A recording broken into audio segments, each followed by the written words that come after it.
Well, glory be and mercy me, we've done it yet again. So on this channel for the last little while, I have been saying that liberals are openly making the argument that we should trade the future of the species, our ability to live on the planet peacefully with breathable air and usable land, food that we can eat. We should trade all of that for money. Right? This is the argument that the liberals are actually saying to us, that they are actually using, and that they are actually attempting to create a both sides style argument, saying, oh sure, there's the need for breathable air and the need for usable land and the need for drinkable water. Sure, but guys, money! Chrystia Freeland has outright stated this, Justin Trudeau himself has outright stated this, and now we have another situation where Leonardo DiCaprio, we all know Leonardo DiCaprio, what you might not know about him is that he works with multiple environmental groups all across the world attempting to combat this absurdist drama that is climate change to the degree that he is capable. He releases a tweet celebrating, or not celebrating, at least highlighting and showing what is going on with the Wet'suwet'en and the RCMP. The Wet'suwet'en attempted to blockade the building of a pipeline through their own land by corporations and the Canadian government, and the Canadian government sent in the RCMP and cleared them out. It's highly illegal what we're doing. It's highly suspect and also highly destructive. And so Leonardo DiCaprio releases a tweet in order to highlight this.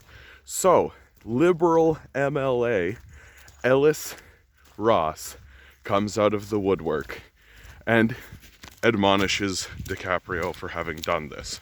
Why is Ellis Ross the perfect figure to be doing this? Because it's his jurisdiction, it's his riding that is actually going to be the primary beneficiaries of the building of this pipeline. It's where the refinery is.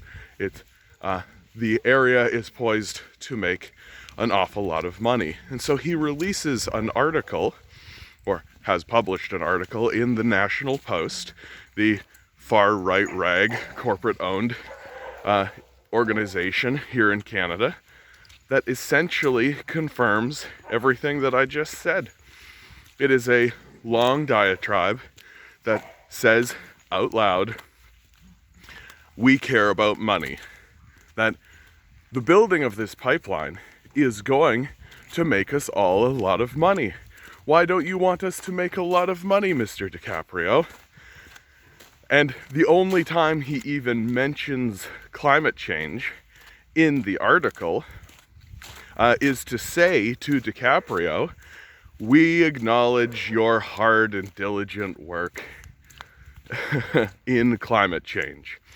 But he doesn't care about climate change.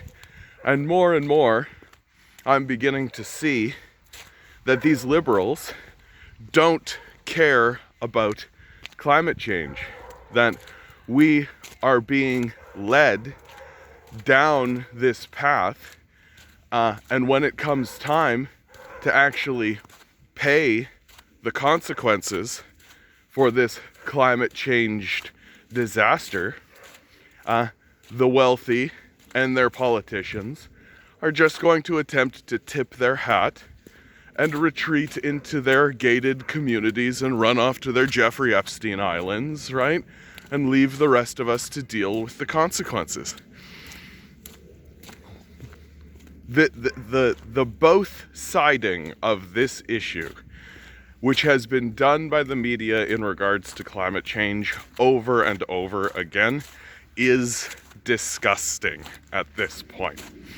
That for almost a decade, we were dealing with a media that was putting in front of us people who had actually studied the issue of climate change, PhD scholars, all of whom the majority consensus being climate change is real, and then they would put directly beside them some hack fraud from the oil industry who would say that, oh, there's the science is still out, all of this kind of stuff, which is a complete fraud. Those people should be incarcerated for their crimes against humanity, for holding us back this long, actively lying and actively being duplicitous against us.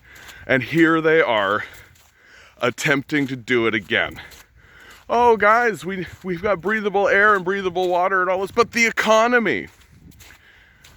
We are in a place now where we can say clearly it's being done directly in front of our faces. They are outright arguing we should destroy the planet for money. That's their stated position. Ellis Ross has said as much.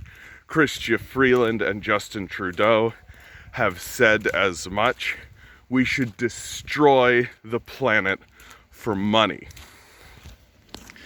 This mass hysteria, this mass psychosis that we are undergoing, we are not going to snap out of by continuing to vote for the very people who are attempting to pretend that there is an equivalency between fake money dollars that we invented in the first place and breathable air. It is not hyperbolic to say that climate change is a massive existential threat, that Lytton burnt down, the BC mudslides wiped out infrastructure, and it's going to keep happening and it's going to get worse. While men like Ellis Ross stand up and say, yeah, we should expect that, and that's all fine and good because money for me, right? It is an embarrassment. And the most embarrassing part about all of it is that we keep voting for it. Isn't that fun? Isn't that fun? How we just continuously keep voting for our own destruction. How we just continuously go to the ballot box, put a mark beside the word liberal, and then hope that this time they'll tell the truth, even though they haven't in the last 40 years. Albert Einstein said that insanity is doing the same thing and expecting a different result. I think we've gone insane. I think we're caught in this hysteria, and we're not going to get out of it by doing the same thing again and again. And so, I say to men like Mr. Ellis, stop pretending like your money, your fake dollars, which are going to be worthless when your towns start to burn down, right? Stop pretending like that's the same as breathable air. Stop pretending. But that's just it. He can't stop pretending. That's the point of being in a hysteria. You are inflicted with something that is akin to a mental illness. You literally cannot see the forest for the trees. You literally are incapable of having basic empathy and respect for the world around you and for the rules that we operate from, because you're so entranced and caught up in the hysteria of money worship.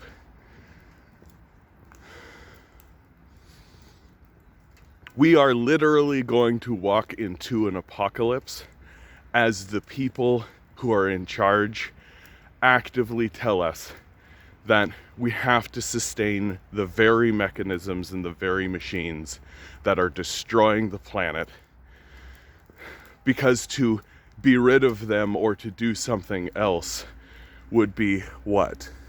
Exactly. Not difficult. The pandemic showed that it's not difficult whatsoever. We can do it instantly. that took them a week to pass the CERB, they could do it again, right? What would it be, right?